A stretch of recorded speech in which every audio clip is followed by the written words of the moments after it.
un peu avoir la définition précise de l'inclusion numérique. De quoi on parle?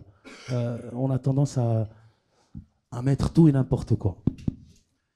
Merci de votre question. Je suis content d'être ici avec des grands experts dans la tribune et dans la salle. Donc merci beaucoup pour cette initiative. Alors pour commencer, d'abord, il faut qu'on définisse la transformation numérique. Alors la transformation numérique, je vais être bref, c'est une innovation disruptive. C'est quoi l'innovation disruptive? C'est-à-dire que ce n'est pas de l'informatisation, c'est une innovation qui révolutionne la chaîne de commercialisation. Bien sûr, il y a d'autres innovations, l'innovation incrémentale qui agit sur toutes les fonctions de l'entreprise, et l'innovation de rupture. On a vu l'exemple de 2008 quand on a inventé le smartphone. Steve Jobs a inventé. Mais c'est rare les innovations de rupture. Les innovations incrémentales, on les fait chaque jour dans l'entreprise pour améliorer les produits. Par exemple, le café était en poudre dans une boîte et on l'a mis sous vide. C'est une innovation incrémentale. Alors, l'innovation disruptive, ça concerne la transformation numérique, c'est-à-dire qu'on essaye de changer la valeur de commercialisation. Avant, on achetait de la musique dans un supermarché, on se déplaçait pour acheter de la musique dans un support magnétique. Aujourd'hui, on l'achète chez nous à travers iTunes, à travers des applications. C'est ça la transformation numérique. Alors maintenant, l'inclusion numérique, c'est-à-dire la transformation numérique aujourd'hui, c'est des services qui sont offerts.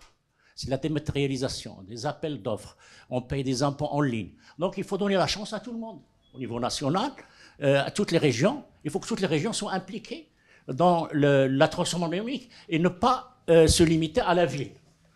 Donc, alors ça, c'est dans l'espace. Mais il y a aussi l'inclusion numérique qu'on oublie aussi, c'est les personnes âgées. Les personnes âgées, il faut en tenir compte. Les personnes âgées, parfois, ils ne savent pas utiliser l'ordinateur, il faut qu'on en pense à eux. Par exemple, en Suède, dernièrement, ils ont fait une loi pour maintenir le cash parce que les vieux n'arrivent pas à suivre le paiement en ligne.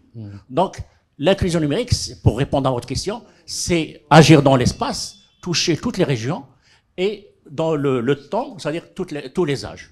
Voilà, je m'arrête là, parce qu'on n'a pas beaucoup de temps. Quelqu'un d'autre par... Vous voulez... L'inclusion numérique, c'est effectivement en fait un enjeu économique et social, et c'est le fait que toutes les franges de la population, d'ailleurs quel que soit leur âge ou quelle que soit leur implantation géographique, puissent avoir accès aux services numériques qui sont en train de se développer aujourd'hui. Donc c'est ça, je pense, l'inclusion numérique.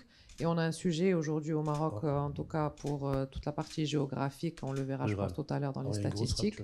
Donc il y a cette fracture numérique qu'il va falloir qu'on gère, parce que c'est aussi un enjeu de développement durable. C'est-à-dire qu'on ne peut pas avoir une partie de la population qui est dans une dynamique économique et une autre partie qui ne l'est pas. Donc voilà, c'est des enjeux, je pense, dont on va parler tout à l'heure. Tout à fait.